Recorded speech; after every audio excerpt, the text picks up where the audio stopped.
तो स्टूडेंट्स आज अपन capacity and capacitors उस पर बेस्ड क्वेश्चंस करेंगे।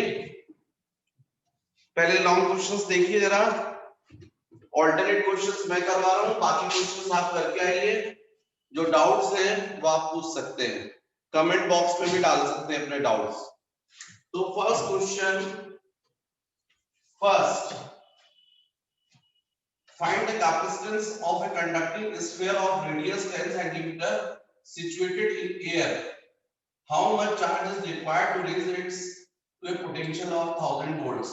मतलब हमको रेडियस गिवन है 10 सेंटीमीटर, 10 सेंटीमीटर का मतलब 0.1 मीटर और एयर में है। पोटेंशियल जो हमको प्रोवाइड करना है वो 1000 वोल्ट्स तक, तो कितना चार्ज हमको देना पड़ेगा वो फाइंड करना है। तो बच्चों Q is equal to CV और हमको पता है Q is equal to CV। Spherical conductor की कैपेसिटी का फॉर्मूला बोलो, 4 pi epsilon not into R into V। Q is equal to 4 pi epsilon not कितना होगा 1/9 इनटू 10 टू द पावर 9, क्योंकि 1/4 पाई एप्सिलॉन होता है 1/4 पाई एप्सिलॉन नॉट होता है 9 इनटू 10 टू द पावर 9, इसलिए 4 पाई एप्सिलॉन नॉट हो जाएगा 1/9 into 10 to the power 9 into R 0.1 V 1000 10 to the power 3। इसको सॉल्व कर लेंगे बच्चों तो जो भी आंसर आएगा कूलम्स में आएगा और आपका आंसर होगा question number 3। Third question, two insulated metallic spheres of capacitance 3 and 5 microfarad are charged to potential of 300 and 500 volts respectively. They are connected by wire. Calculate the common potential and charge on each sphere and the loss of energy. तो हमको metallic sphere बोले हैं और उनकी capacity given है C1 is equal to 3 microfarad, C2 is equal to 5 microfarad, V1 given है 300 volts, V2 given है 500 volts. They are connected by wire. Calculate the common potential V. फिर चार्ज ऑन ईच स्फीयर, भाई connect करने के बाद charge Q1 dash Q2 dash and loss in energy del U। तो आपको formula पता है कॉमन पोटेंशियल का V is equal to C1 V1 plus C2 V2 upon C1 plus C2। केवल वैल्यू रखोगे बच्चों आंसर आएगा 3 micro, V1 300, C2 5 micro, V2 500 divided by 3 plus 5 8 micro. तो V is equal to micro common निकलेगा, cancel हो जाएगा, ये 900 plus 2500, 900 plus 2500 divided by 8, तो V is equal to 3400 divided by 8। तो डेफिनेटली 8 4 जा 32 बचेगा 20, 8 2 जा 16, 8 5 जा 425 वोल्ट्स, राइट। उसके बाद हमको बताना है charge on each sphere. Actually में दोनों पर पोटेंशियल तो सेम हो गया ना, और वैसे भी मैंने बताया था चार्जेस का डिस्ट्रीब्यूशन कैपेसिटी के रेशियो में होता है। तो आप चाहें तो Q1 dash is equal to direct बोल सकते हैं C1 into V 3 micro into 425, Q2 dash C2 into V 5 micro into 425। इसको सॉल्व करने से जो स्फीयर्स हैं उन पर जो चार्ज उनकी वैल्यू आ जाएगी आफ्टर कनेक्शन। फिर नेक्स्ट लॉस इन एनर्जी। तो loss in energy then U half C1 C2 upon C1 plus C2 V1 minus V2 whole square. ये आपका फॉर्मूला है, वैल्यू रख दो। Value is equal to half C1 C2 3 micro 5 micro C1 plus C2 3 plus 5 8 micro V1 minus V2 V1 300 V2 500 300 minus 500 minus 200 square तो plus हो जाएगा। वैसे भी लॉस इन एनर्जी पॉजिटिव आएगी तो इसका मतलब है कि लॉस हो रहा है, यदि नेगेटिव होता है तो गेन हो जाता है। इसको सॉल्व कर लीजिए बच्चों। 1 माइक्रो कैंसिल हो गया, ये कितना हो गया 5 into 3 15 by 16। 1 माइक्रो बचा 10 to the power minus 6 4 into 10 to the power 4। 4 से ये 4 हो गया। Value is equal to approximately 15 16 होता है, अप्रोक्सीमेटली 4 आ जाता है। 4 into 10 to the power minus 2। इसके क्लोज जो आंसर रहेगा उसको आप टिक कर सकते हैं। वैसे यहां पर आंसर दिया है 3.75।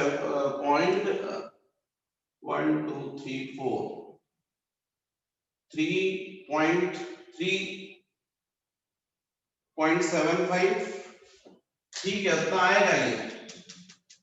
इतना यदि सॉल्व करोगे तो आंसर आ जाएगा 0.04, क्योंकि देखो 0.0375 इतना दिया आ जाएगा प्रॉपर सॉल्व करोगे तो। फिर नेक्स्ट क्वेश्चन नंबर 5। अच्छा, कुछ क्वेश्चंस हो सकता है बच्चों आप लोग सॉल्व करें तो इजी लगे, आप ओवर कॉन्फिडेंस में मत रहिए। क्वेश्चंस ऐसे ही रहते हैं, इजी और टफ सब। कुछ क्वेश्चंस इसलिए भी दिए जाते हैं ताकि आप सॉल्व करें, तो आप सॉल्व करने से आपको फॉर्मूले याद हों, इसलिए आपको पूरे क्वेश्चंस करने चाहिए। Question number 5, a parallel plate capacitor is to be designed with the voltage rating 1 kilovolt।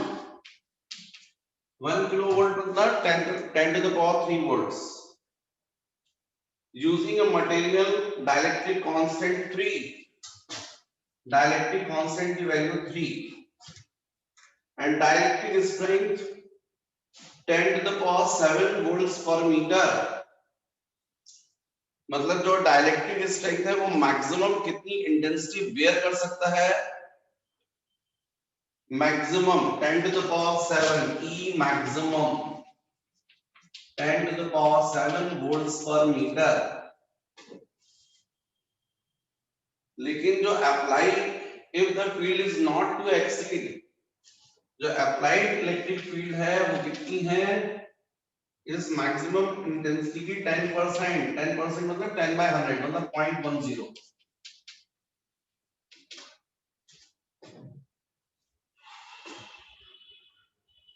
यहाँ पर सॉल्व भी कर लेते हैं इसको।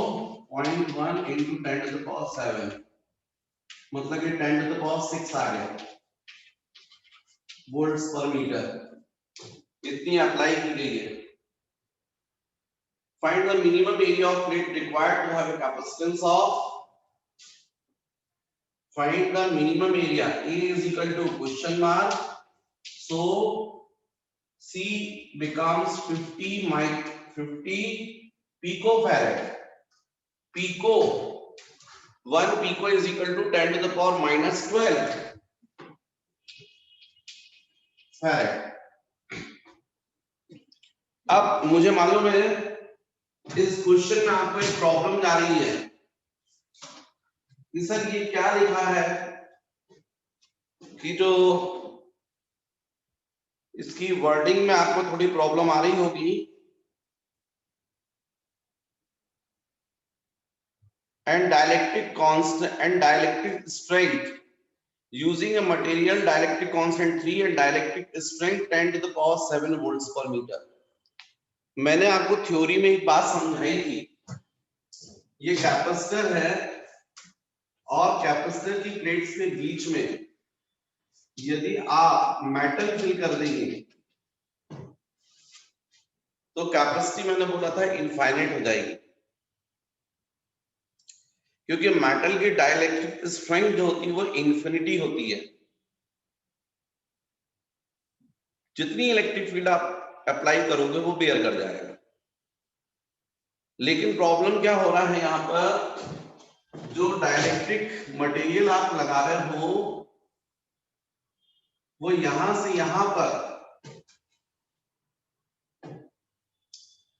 फर्स्ट प्लेट के चार्ज को डायरेक्ट ट्रांसमिट नहीं कर रहा है, स्टोर करेगा।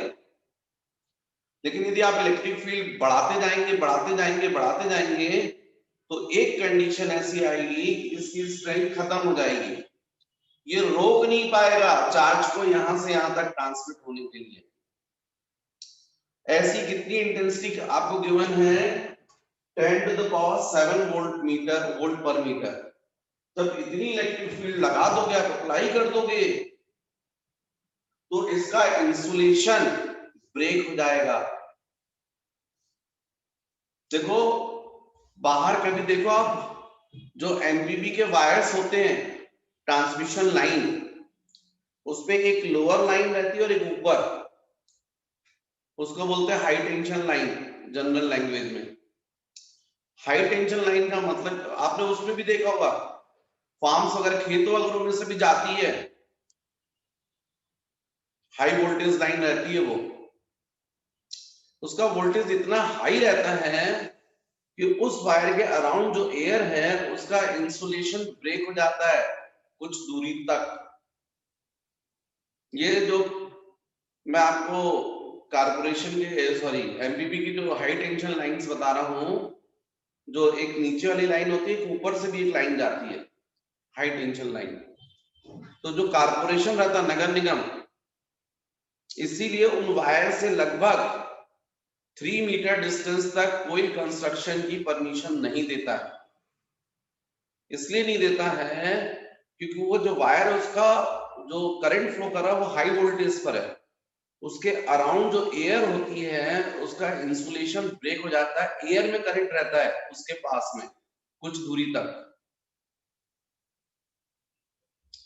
तो बच्चों जब आप वोल्टेज बढ़ाएंगे, आपको मालूम है कि आपके घरों में स्विच के बाजू में सॉकेट लगा हुआ है जिसमें आप प्लग लगाते हैं, और प्लग लगाने के बाद आपका वो बल्ब जो भी है वो जलने लग जाता है, मतलब उसमें करंट है सॉकेट में। लेकिन आप जो है खड़े रहते हैं कमरे में, आपको तो करंट नहीं लगता, और वही आप वहां खड़े ना होकर उस सॉकेट में उंगली डालकर देखो आप, तो आपको झटका लग जाएगा, क्योंकि आपने डायरेक्ट टच कर दिया। आपकी बॉडी में आयरन पार्टिकल्स हैं, आपकी कंडक्टिविटी है, तो करंट आपकी बॉडी से ट्रांसमिट हो गया, करंट फ्लो होने लग गया, आपको करंट लग गया। लेकिन जब आपने उसमें सॉकेट में उंगली नहीं डाली थी और दूर थे तो करंट नहीं लग रहा था। इसलिए नहीं लग रहा था कि सॉकेट और आपके बीच में एयर है, एयर इंसुलेटर के समान बिहेव कर रही है, वो सॉकेट के करंट को आप तक आने नहीं दे रही है। पर यदि उसी सॉकेट का वोल्टेज बढ़ाते जाया जाए, वोल्टेज हाई हो जाए, बहुत हाई हो जाए, तो पास की जो एयर है उसका इंसुलेशन ब्रेक हो जाएगा, और यदि आप सॉकेट के पास जाए तो करंट लग जाएगा। वही कॉन्सेप्ट यहां पर है। ये जो डाइलेक्ट्रिक मटेरियल है वो इतनी मैक्सिमम इंटेंसिटी बेयर कर सकता है, इसके बाद फिर वो पंचर हो जाएगा, मतलब इस प्लेट से सेकंड प्लेट पर करंट फ्लो करने लग जाएगा। तो ये मैक्सिमम इंटेंसिटी है, लेकिन जो अप्लाई की गई है वो कितनी की गई, इस मैक्सिमम इंटेंसिटी की 10%। कितनी? 10%।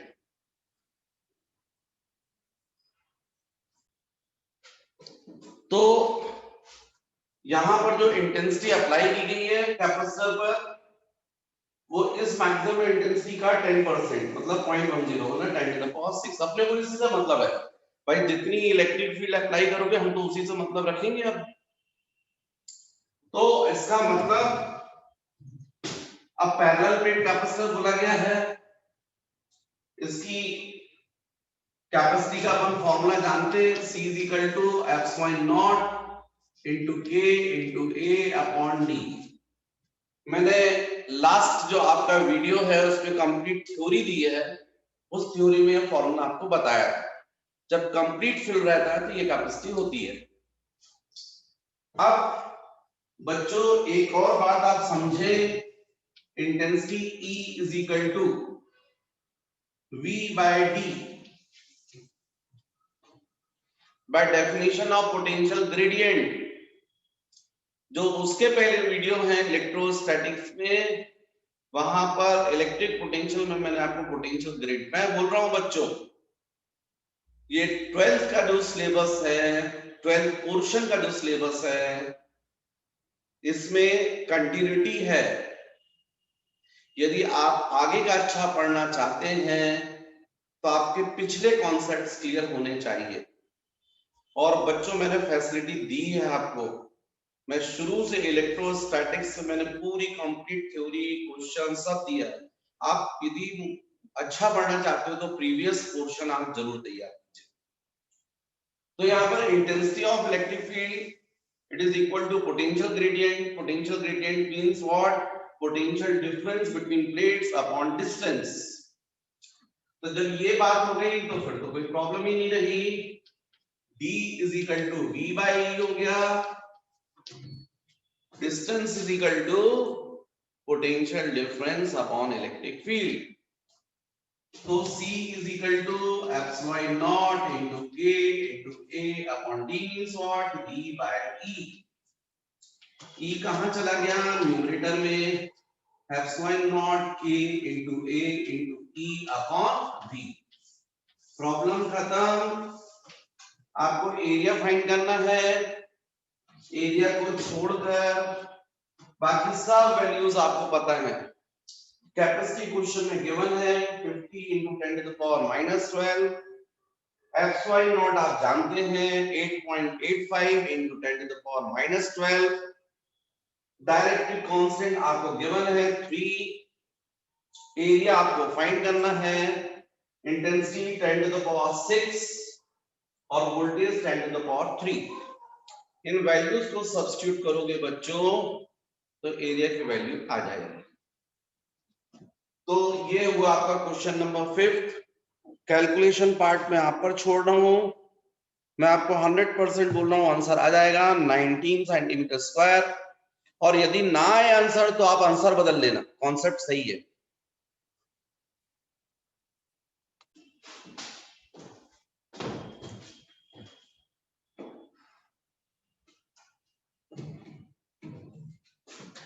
Next question number 7th an ebonite plate K is equal to 3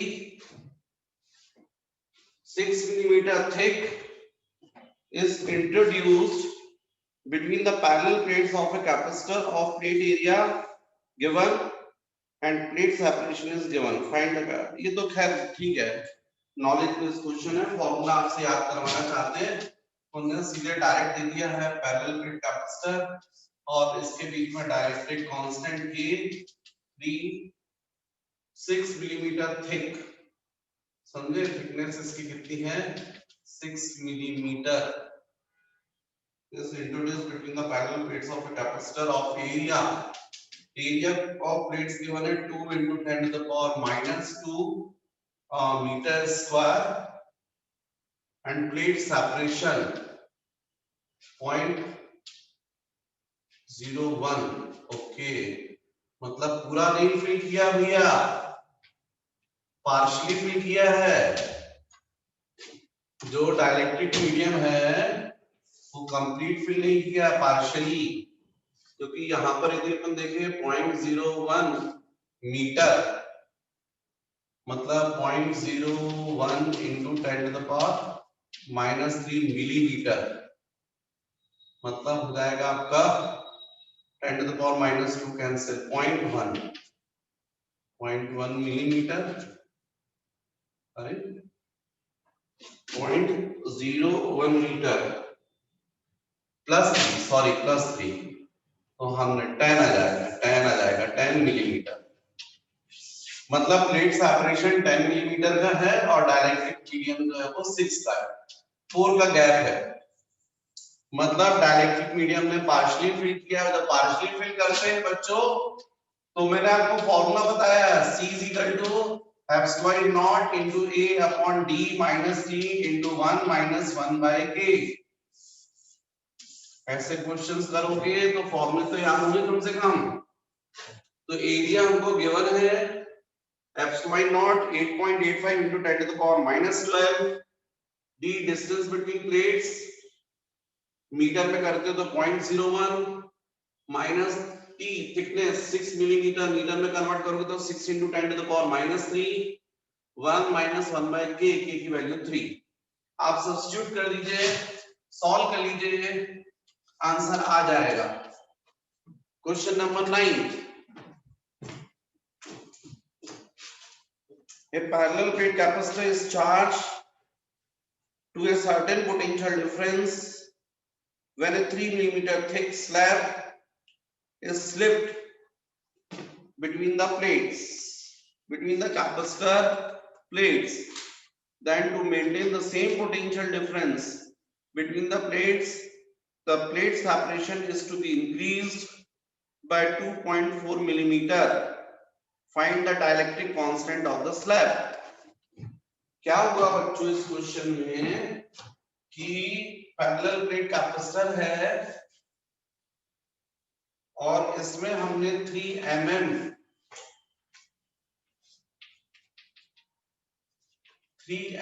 thickness का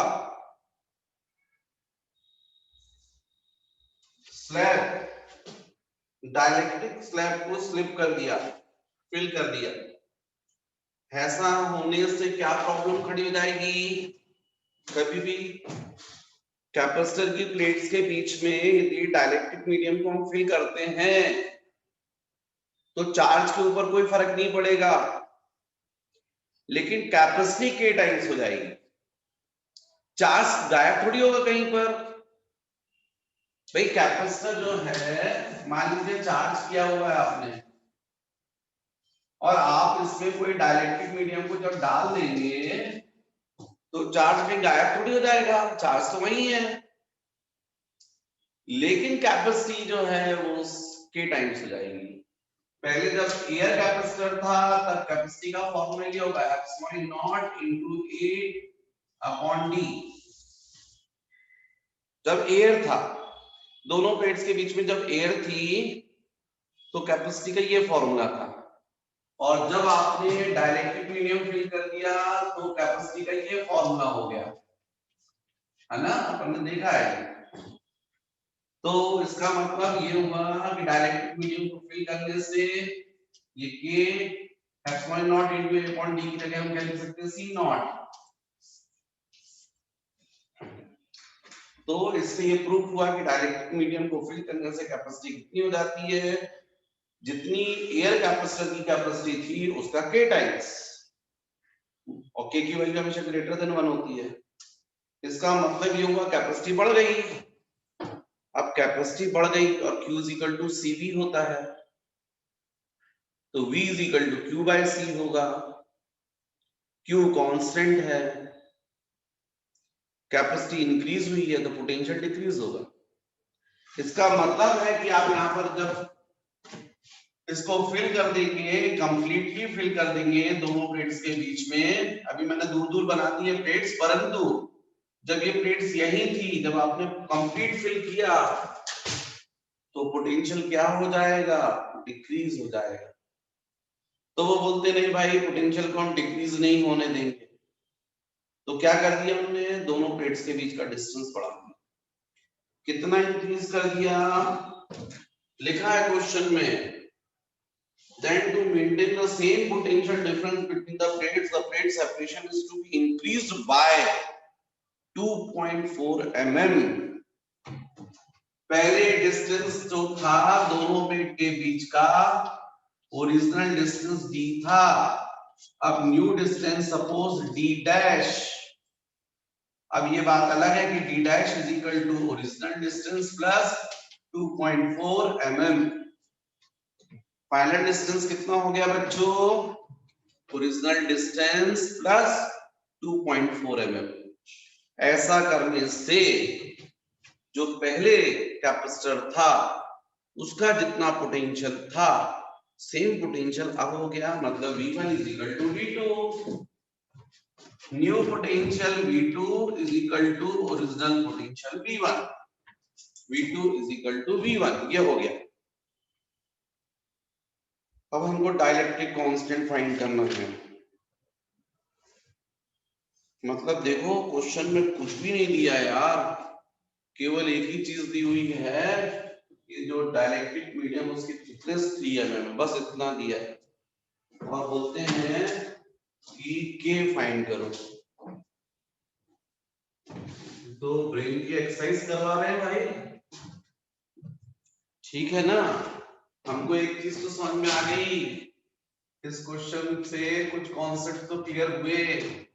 हमको पता है Q2 is equal to Q1, जो पहले चार्ज वो बाद में भी चार्ज तो कहीं नहीं गया।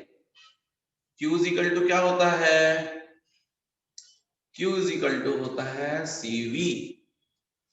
तो इसका मतलब है फाइनल चार्ज से कैपेसिटी सपोज C2 और पोटेंशियल तो V रहेगा, Q1 हो जाएगा C1 इंटू V, क्योंकि क्वेश्चन में बोला है हमने डिस्टेंस चेंज करने का पोटेंशियल में कोई चेंज नहीं, तो जो पोटेंशियल पहले वो बाद में, तो फिर V भी कैंसिल हो गया। मतलब देखो सीधे सीधे क्वेश्चन नहीं बोल रहे थे वो बदमाश, सीधे बोल देते अपन कैपेसिटी सेम है तो अपन इतना क्यों सोचते। उन्होंने बोल दिया पोटेंशियल सेम, पर उससे ये समझ में आ गया नहीं भाई पोटेंशियल सेम मतलब कैपेसिटी भी कैसी रहेगी? सेम। अब तो हमारे लिए बहुत इजी हो गया यार। अब हम क्या करेंगे, पहले वाली कैपेसिटी का फॉर्मूला बोलो, जब कंप्लीट फिल थी तब हम बोलेंगे एप्सिलॉन नॉट इनटू के इनटू ए अपॉन डी। और अब वाली कैपेसिटी का फॉर्मूला बोलो, तो अब वाली कैपेसिटी में डायरेक्ट मीडियम कैसा फिल है? पार्शियली। तो हम बोलेंगे epsilon not into A upon D minus T into 1 minus 1 by T. पर डी कौन सा? न्यू डिस्टेंस, तो डी डैश, क्योंकि जो हमारा फॉर्मूला है उसमें डी क्या होता है? Distance between plates. तो अब न्यू कैपेसिटी में न्यू डिस्टेंस डी तो नहीं रहा, डी डैश हो गया। अब ये किया तो ये भी कैंसिल हो गया, ये भी कैंसिल हो गया, तो इसका मतलब ये हुआ डी डैश माइनस इसका अंदर मल्टीप्लाई कर दे T plus T by K is equal to D upon K, है ना। ये ऐसा हो जाएगा।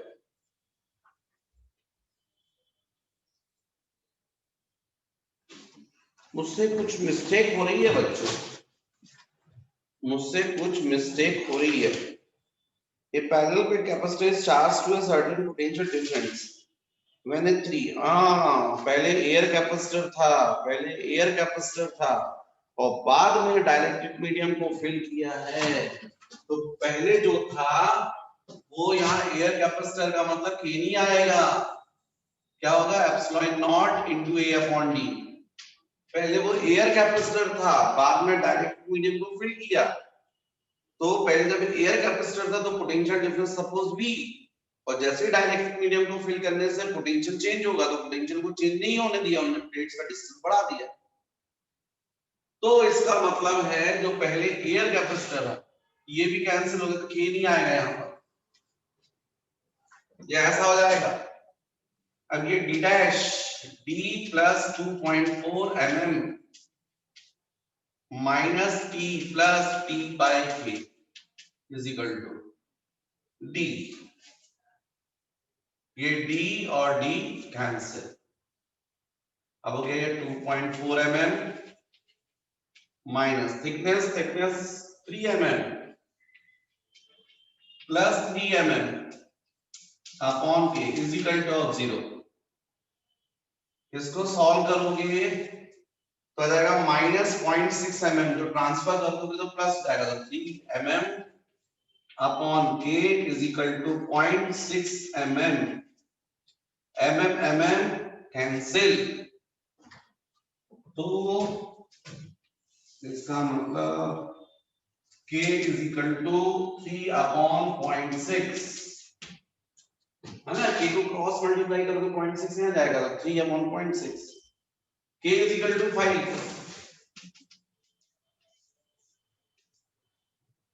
k is equal to 5।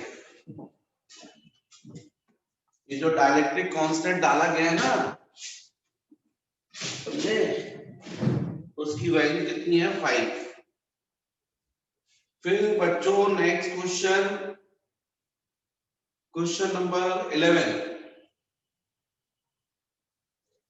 A 2 microfarad parallel plate capacitor with a dielectric slab K is equal to 5 between the plates is charged to 100 volts and then isolated. What will be the potential difference if the dielectric be removed? How much work would be done in removing the dielectric? ये है question, question number 11। A 2 microfarad parallel plate capacitor with a dielectric slab K is equal to 5 between the plates is charged to 100 volts and then isolated. मतलब पहले air capacitor था 2 microfarad वाला, उसमें आपने dielectric medium fill किया K is equal to 5 वाला, और उसके बाद इसको चार्ज किया बैटरी से 100 वोल्ट तक, और फिर आइसोलेटेड कर दिया, मतलब बैटरी को हटा दिया।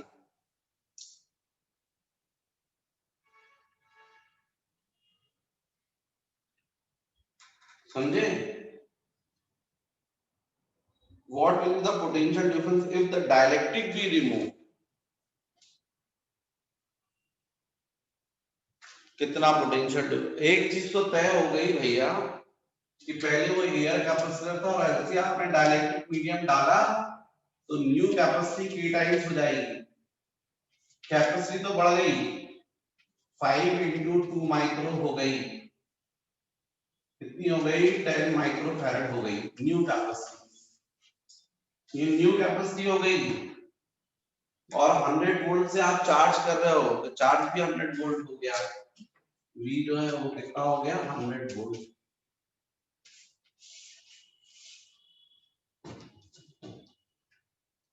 बाद में आप क्या कर रहे हो, बैटरी को हटा दे रहे हो, तो कोई प्रॉब्लम नहीं, आपने चार्ज तो कर ही दिया, तो चार्ज कर दिया तो चार्ज स्टोर हो गया, Q is equal to C। कितना चार्ज स्टोर हो गया 10 माइक्रो ये और 100 वोल्टेज, इतना चार्ज जो है वो कैपेसिटर पर स्टोर हो गया, 10 to the power 3 micro coulomb, ये चार्ज आ गया। उसके बाद आपने बैटरी हटा दी, यदि बैटरी लगी रहेगी तो बैटरी पोटेंशियल को कम नहीं होने देगी ना बढ़ने देगी। आप क्या कर रहे हो, बैटरी को हटाने के बाद फिर डाइलेक्ट्रिक मटेरियल को रिमूव कर रहे हो, डाइलेक्ट्रिक मटेरियल को रिमूव कर दोगे तो फिर वो वापस पैरेलल प्लेट कैपेसिटर बन गया, एयर उसके अंदर एयर हो गई, मतलब उसकी वापस कैपेसिटी कितनी हो जाएगी 2 माइक्रो हो जाएगी। अब कैपेसिटी चेंज हो गई, चार्ज वही है, तो Q is equal to CV, है ना, Q is equal to CV। तो कैपेसिटी जो थी वो क्या हुई है, डिक्रीज हो गई, 10 से 2 वापस पहुंच गई, तो पोटेंशियल तो बढ़ जाएगा फिर भाई, कितना हो जाएगा, Q is equal to CV, Q कितना हो गया 10 टू द पावर 3 हो गया माइक्रो, और कैपेसिटी वापस कितनी हो गई 2 माइक्रो हो गई, और वोल्टेज V, ये माइक्रो से माइक्रो कैंसिल हो गया, 1000/2 500 वोल्ट्स, 500 वोल्ट्स जो पोटेंशियल था बैटरी के लगाने पर 100, वो पोटेंशियल अब हो जाएगा 500। और ऐसी प्रोसेस में हमको ये भी फाइंड करना है, how much work would be done in removing the dielectric, कितना वर्क करना पड़ेगा। अरे भाई जितनी एनर्जी चेंज होगी, पहले मान लीजिए सपोज एनर्जी जो थी कैपेसिटर में 7 जूल थी, और बाद में एनर्जी रिमूव करने के बाद 10 जूल हो गई, पहले 7 थी और बाद में 10 हो गई, तो इसका मतलब 3 जूल का वर्क किया हमने, बढ़ गई ना भाई। पहले 7 जूल एनर्जी थी और जब हमने डाइलेक्ट्रिक को रिमूव कर दिया तो मान लीजिए एनर्जी हो गई 10 जूल, तो 3 जूल कहां से आई, हमने वर्क किया, तो work done is equal to अपन बोल सकते हैं फाइनल एनर्जी माइनस इनिशियल। तो बच्चों हमको वही करना पड़ेगा, डाइलेक्ट्रिक मीडियम को रिमूव करने से पहले एनर्जी निकालनी पड़ेगी और डाइलेक्ट्रिक मीडियम को रिमूव करने के बाद एनर्जी निकालनी पड़ेगी, फिर फाइनल एनर्जी माइनस इनिशियल अपन कर देंगे। तो करते हैं, पर मेरे पास बोर्ड पर जगह नहीं है और मैं चाहता हूं कि आपको यदि कुछ देखना है तो मैं हट जाता हूं थोड़ी देर, आप वीडियो पॉज करके देख सकते हैं। चलिए अब मैं यहां पर इसी क्वेश्चन को कंटिन्यू करता हूं जो मैं अभी आपसे डिस्कस कर रहा था। तो वर्क डन इज इक्वल, तो पहले निकालो इनिशियल एनर्जी, मतलब जब आपने डाइलेक्ट्रिक रिमूव नहीं किया है तब उसके पहले उसकी एनर्जी। तो एनर्जी कैसे निकालोगे, आपके पास क्या फॉर्मूला है, हाफ सी वी स्क्वायर या हाफ क्यू वी, है ना, आपके पास में मैंने फॉर्मूला बताया, हाफ क्यू वी बताया, हाफ सी वी स्क्वायर भी बताया, हाफ क्यू स्क्वायर बाय सी भी बताया। आप तीनों यूज कर सकते हो क्योंकि आपको सी भी पता है, वी भी पता है, क्यू भी पता है। लेकिन मैं क्वेश्चन करूंगा बच्चों सबसे अच्छा कौन सा फॉर्मूला रहेगा जिसमें टाइम बचे, तो आपको आंसर होना चाहिए सर हाफ क्यू वी, क्योंकि स्क्वायर नहीं करना पड़ेगा ना। ये भी तो चीजें सीखनी है, हाफ क्यू वाला फॉर्मूला सबसे बढ़िया रहेगा, हाफ हो गया, क्यू कितना हो गया 10 टू द पावर 3 माइक्रो, और वोल्टेज कितना था 100, इसका मतलब इनिशियल कितनी आ गई 10 टू द पावर 3 या 100, मतलब 10 to the power 2 10 to the power 5 हो गया, ये 10 टू द पावर -6 है, तो 10 टू द पावर -1 बचेगा, है ना, मतलब 0.5 इंटू 10 टू द पावर -1 मतलब 0.05, इतनी इनिशियल एनर्जी थी डाइलेक्ट्रिक रिमूव करने से पहले। और डाइलेक्ट्रिक रिमूव करने के बाद, तो डाइलेक्ट्रिक रिमूव करने के बाद तो वो चार्ज मान लीजिए सेम रहता है, वोल्टेज ये हो गया, हाफ क्यूबी से निकाल सकते हो, हाफ सीवी स्क्वायर से निकालना चाहते हो तो कैपेसिटी 2 माइक्रो हो गई अब, और वोल्टेज 500, उससे भी कर सकते हो, जिससे भी करना आपकी इच्छा। हाफ क्यूबी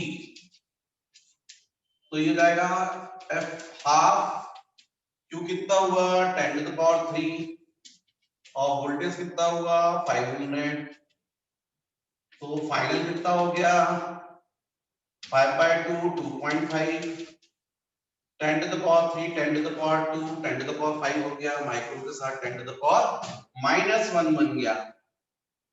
तो कितना हो गया ये 0.25 जूल, ये फाइनल आ गई।